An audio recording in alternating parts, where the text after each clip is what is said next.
Hi, I'm Matt Versa, and this is another Matt's Chat.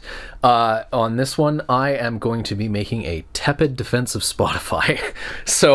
I don't use streaming typically. That's not the way that I consume music. As you can see, I have many albums behind me. I like to buy albums. I like to take the plunge. I like to buy an album. I like to listen to the whole thing. That's how I get my music. It's always how I've got my music. So I don't really use streaming. Partly that's a principle thing. I want to support artists, and artists don't really make very much money from streaming. Though the reason why is something I want to talk about, because I think people sometimes misunderstand why that is. Partly I want to support artists. Partly I want to have a music collection that I can rely on. That can't be taken away from me. If somebody decides to remove their music from Spotify or other streaming services, I want to be able to go to my shelf and just take it down and listen to it. And partly it's just collecting, I try not to be too much of a collector of things, but it is, I think, an instinct that I have and some other people have, and it can be fun. So collect albums. But there's a lot of criticism out there of Spotify, and I think that sometimes it comes from a place of good intentions. Sometimes it doesn't. Sometimes it's disingenuous. But I think a lot of people who are maybe not around the music industry or don't really understand how some of the aspects of the music industry work criticize Spotify for the wrong reasons. Or for things that are not Spotify's fault, or for things where Spotify is a response to other things that happened in the music industry, rather than the driver of those things. So, first of all, there's just some things that people say that are false. They're just completely wrong. Like, I remember last year, there was the end of the year, people doing the Spotify Wraps, and there are always these memes that go around, that are sort of in response to Spotify Wraps being shared. And one of them was saying that the owner of Spotify made a salary of like $500 million a year. And that was just a lie. I mean, people share these memes, they never check them. Like, I think the owner of Spotify is very, very wealthy, but he's wealthy because he owns a portion of Spotify. He's not wealthy because he collects a huge annual salary. I think his annual salary is something like $300,000 or 300,000 kroners a year or something like that. Like, I mean, good money, but not $500 million a year salary would be the highest salary in the world by a very wide margin. People do not make salaries like that. People get rich because they own assets that appreciate in value. They don't get rich because they collect a $500 million a year salary. So, there's that. There's accusations about Spotify's investment in weapons companies and things like that I don't know are true. I wouldn't repeat those allegations without actually doing the research, and I think they get spread around by people who don't do the research and who just hear it and don't like Spotify, and so they repost these things. So I don't know if that one's true or not. It doesn't really affect my opinion either way, but it's worth, if you're going to criticize Spotify, it's worth criticizing them for things that they actually do and for things that are actually true. And paying the owner a salary of $500 million a year is not true. That is definitely false. So, the big criticisms of Spotify is that, it's exploitative of artists. That's the streaming platforms, they don't pay artists fairly, and that is the fault of the streaming platform. And I agree to a certain extent, but I think that the blame for that is misplaced. As a fairly minor artist in the grand scheme of things, I do not make very much money from Spotify at all. We stream something like 100,000 streams a year on average, and we make in the hundreds of dollars from that. I know that artists who stream in the millions make in the tens of thousands of dollars. And, if you are a reasonably successful band and you are getting, and there's 5 of you in a band and you're getting 7 million streams and you're making $30,000 on that, you cannot live on that. That is not money that you can live on.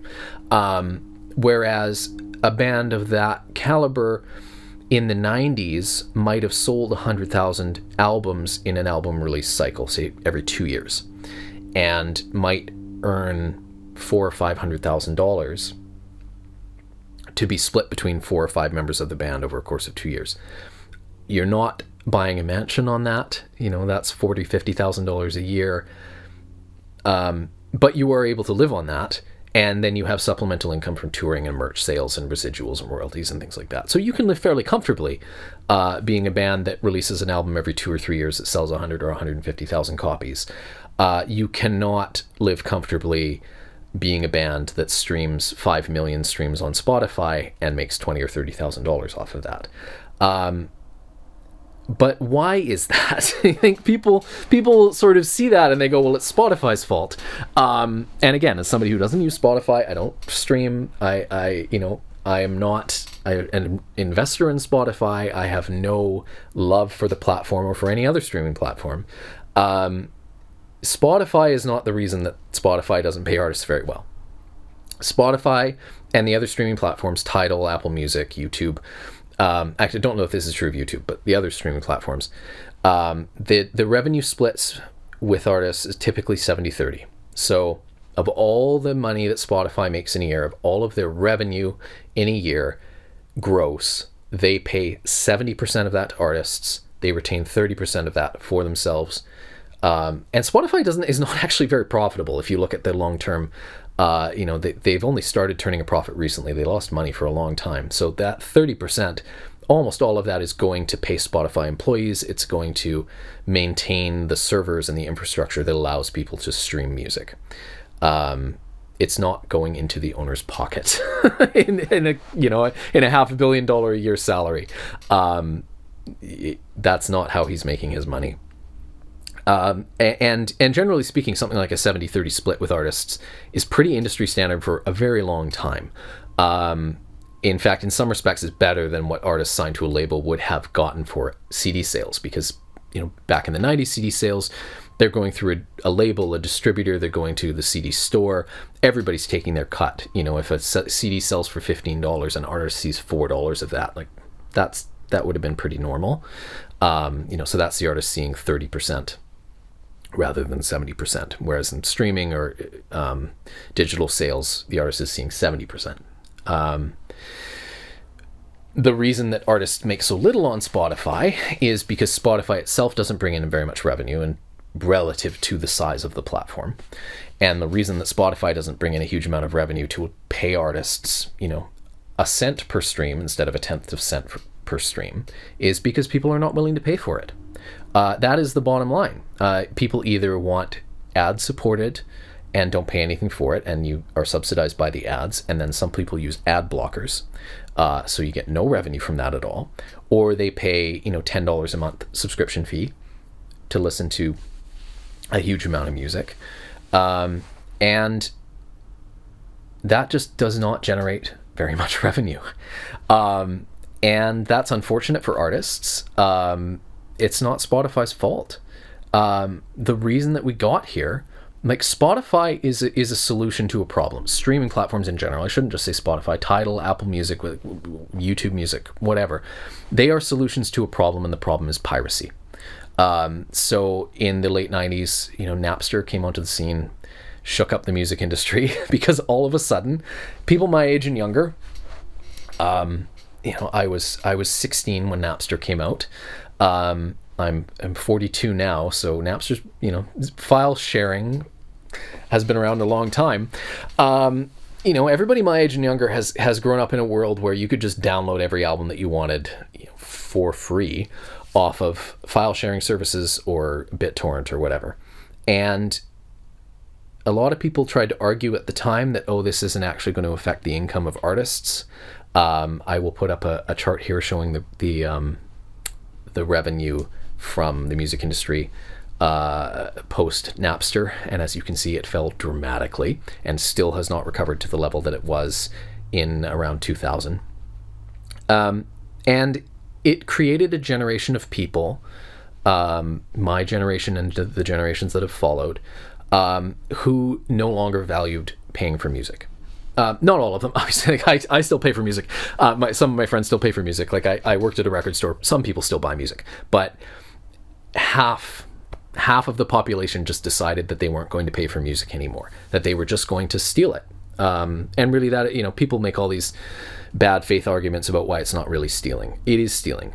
If you're downloading from a file sharing site, from Napster back in the day, from the Pirate Bay now or whatever, saying it's not stealing is because you're not taking something physical. It's like saying that you haven't stolen from a restaurant if you dine and dash because you left the plate behind. Like you're misunderstanding the thing of value here. The package is not the thing of value. It's what the package contains. The CD itself is not the thing of value. The thing of value is the music that is on it. And if I have a right as an artist, a moral right and a legal right to sell my music, and if you don't want to buy it, that's totally fine. You don't have to buy it. You're not entitled to just take it anyway. And if you do, that's stealing.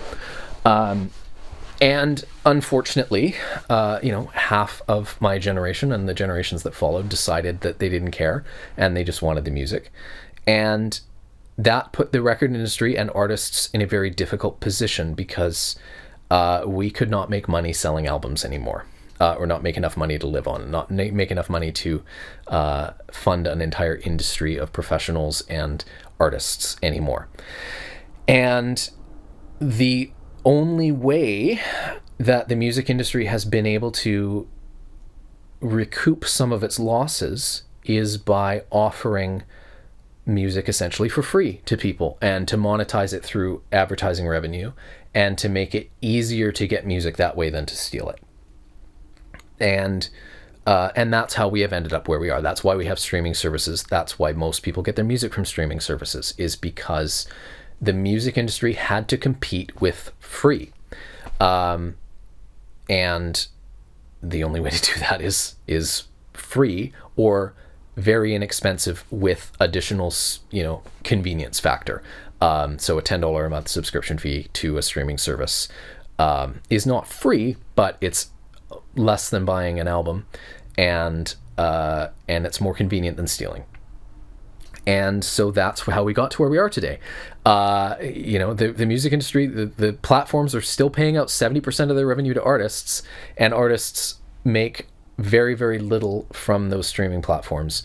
And that's also why we see things like tickets to concerts being so expensive. People complain, oh my God, it used to be that you could go and see a concert for $5 and now you have to pay $60 for a sort of mid-level band. And it used to be you could see a big artist for $40 or $50 who was playing an arena show, and now you have to pay $200 or $300 to see those artists.